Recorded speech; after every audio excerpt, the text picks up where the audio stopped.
మేడారం సమ్మక్క సారలమ్మ గద్దెల ప్రాంగణం master plan వీడియోను CM Revanth Reddy విడుదల చేశారు. 100 రోజుల్లో నిర్మాణ పనులు పూర్తి చేస్తామని చెప్పారు. మహాజాతర లోపు అందుబాటులోకి తెస్తామని చెప్పారు. ఇందుకోసం 236 కోట్ల రూపాయలు ఖర్చు చేస్తున్నారు. ఒకేసారి 10,000 మంది భక్తులు దర్శించుకునేలా నిర్మాణం చేపట్టనున్నారు. రాతితో నిర్మిస్తే ఎన్ని వందల ఏళ్లైనా నిర్మాణం చెక్కు చెదరదని అన్నారు సీఎం రేవంత్. కుంభమేళాకు 1000 కోట్ల నిధులిస్తున్న కేంద్రం మేడారం జాతరకు ఎందుకు ఇవ్వడం లేదని సీఎం రేవంత్ ప్రశ్నించారు. జాతీయ పండుగగా గుర్తించేందుకు కూడా వారికి మనసు రావడం లేదన్నారు. కేంద్ర మంత్రులు కిషన్ రెడ్డి, బండి సంజయ్ దీనిపై ఆలోచన చేయాలన్నారు. యూపీలో ఉన్న అయోధ్యనే దేవాలయం కాదని సమ్మక్క సారలమ్మ జాతరకు జాతీయ పండుగ హోదా ఇవ్వాలంటూ డిమాండ్ చేశారు. అద్భుతంగా చేసుకుందాం.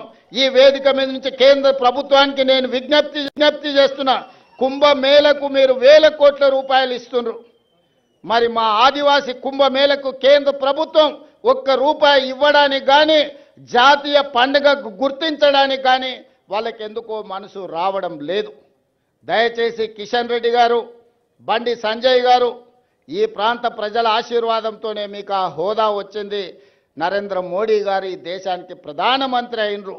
ఇప్పటికైనా ఆలోచన చేయండి. కుంభమేళానే కాదు, ఉత్తరప్రదేశ్లో ఉన్న అయోధ్యనే దేవాలయాలు కాదు, ఈనాడు తెలంగాణ ప్రాంతంలో ములుగు అడవుల్లో ఇక్కడ ఉన్న సమ్మక్క సారలమ్మ కూడా ఒక గొప్ప దేవాలయం, ఒక చరిత్ర ఉన్నది.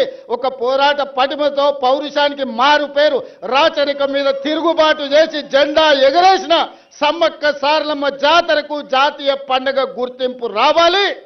దీనికి కోట్ల రూపాయలు కేంద్ర ప్రభుత్వం ఇవ్వాలి. ఇవ్వకపోతే మీ ఇష్టం, నేనేమనను. కానీ సమ్మక్క సారలమ్మ